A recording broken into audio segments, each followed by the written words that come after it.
ತುಂಬಾ ದಿನಗಳಿಂದ ಈ ಬಟ್ಟೆಗಳು ನಿಮ್ ಬಾವ ಹಾಕೊಂತ ಇಲ್ಲ, ನೀನೇನಾದ್ರೂ ಹಾಕೊಂತೇನೋ ಅಂತ ನಿನ್ಗೆ ಕೊಡಕ್ ಕರ್ದೆ. ತುಂಬ ಥ್ಯಾಂಕ್ಸ್ ಅಕ್ಕ. ಏನ್ ತಿಕ್ಕೋ ಥ್ಯಾಂಕ್ಸ್. ಲವ್ ನಾನು ಬರ್ತಾ ಇದೀನಿ, ಅಲ್ಲೇ ಟೀ ಅಂಗಡಿ ಹತ್ರ ಇರೋ. ಸರಿ ಅಕ್ಕ, ಹೋಗಿ ಬರ್ತೀನಿ. ಏಯ್ ನಿಂತ್ಕೊಳ್ಳೋ, ಏನದು ಕವರಲ್ಲಿ? ಅಮ್ಮ ಬಟ್ಟೆ ಮಾಮ ನೀನು ಅಕೌಂಟ್ ಇಲ್ಲ ಅಂತೇಳಿ ಅಕ್ಕ ನನಗೆ ಕೊಟ್ಲು. ಏಯ್ ನಿನ್ಗೇನಾದ್ರೂ ಬುದ್ಧಿ ಇದೆಯಾ? ಅದನ್ನೇ ಅವ್ನು ಕೊಟ್ಟಿದ್ಯಾ? ತಗೊಂಡೋಗಿ ಒಳಗಡೆ ಬಿಸಾಕು.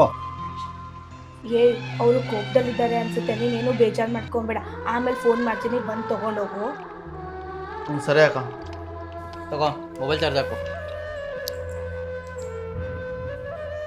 ಅಯ್ಯೋ ಇವನೇನು ಇವಾಗೇ ಬರ್ತಿದ್ದಾನೆ, ಇವ್ರು ನೋಡಿದ್ರೆ ಬೈತಾರೇನೋ. ಸೀನಾ ಇವಾಗಲೇ ಯಾಕೋ ಬರಕ್ ಹೋದೆ, ನಾನು ನಿಂಗೆ ಫೋನ್ ಮಾಡ್ತೀನಿ ಅಂತ ಹೇಳ್ತಿದ್ರೆ ನಿಮ್ಮ ಬಾವ ನೋಡಿದ್ರೆ ಬೈತಾರೀಗ. ಅಕ್ಕ ಮಾಮನೇ ಫೋನ್ ಮಾಡಿ ಬಾ ಅಂತ ಹೇಳಿದ್ದು. ಏನು ನಿಮ್ಮ ಮಾಮ ಫೋನ್ ಮಾಡಿ ಬಾ ಅಂದ್ರ? ಸರಿ ಒಳಗ್ ಬಾ. ಏನೋ ಸೀನಾ ಬಂದ್ಯಾ? ಬರ್ತೀನಿ.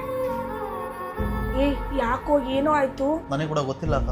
ಏಯ್ ತಗೊಳ್ಳೋ, ಇದು ಏನ್ರಿ ಇದು? ಅವನಿಗೋಸ್ಕರನೇ ಹೊಸ ಬಟ್ಟೆ ತಂದಿದ್ದೀನಿ. ಏನೋ ಇಷ್ಟ ಇದೆನೋ? ಹ್ಞೂ ಮಾಮ, ತುಂಬ ಇಷ್ಟ ಆಯ್ತು. ಸರಿ ಆಯ್ತು, ಹೋಗ್ಬಿಟ್ ಬಾ. ಥ್ಯಾಂಕ್ಸ್ ಮಾಮ, ಹೋಗ್ಬಿಡ್ತೀನಿ ಅಕ್ಕ. ಒಂದ್ ನಿಮಿಷ ರೀ, ಆಗ್ಲೇ ನನ್ನ ಬಟ್ಟೆಗಳು ಕೊಟ್ಟಿದ್ರೆ ನೀವು ಬೈದ್ರಿ, ಇವಾಗ ನೋಡಿದ್ರೆ ನೀವೇ ಹೊಸ ಬಟ್ಟೆ ಕೊಡ್ಸಿದೀರಾ. ಅದು ನಾನು ಯೂಸ್ ಮಾಡಿರೋ ಹಳೆ ಬಟ್ಟೆಗಳು ಕಣೆ. ಅದನ್ನ ಅವ್ನು ಹಾಕೊಂಡ್ರೆ ಅವ್ನ ಫ್ರೆಂಡ್ಸ್ಗಳು ಆಡ್ಕೊಂತಾರೆ. ನನ್ನ ಬಾಮ ಇದನ್ನ ಯಾರು ಚೀಪಾಗಿ ನೋಡ್ಬಾರ್ದು ಅಂತಾನೆ ಅವ್ನಿಗೆ ನಾನು ಹೊಸ ಬಟ್ಟೆ ಕೊಡ್ತಿದ್ದೀನಿ.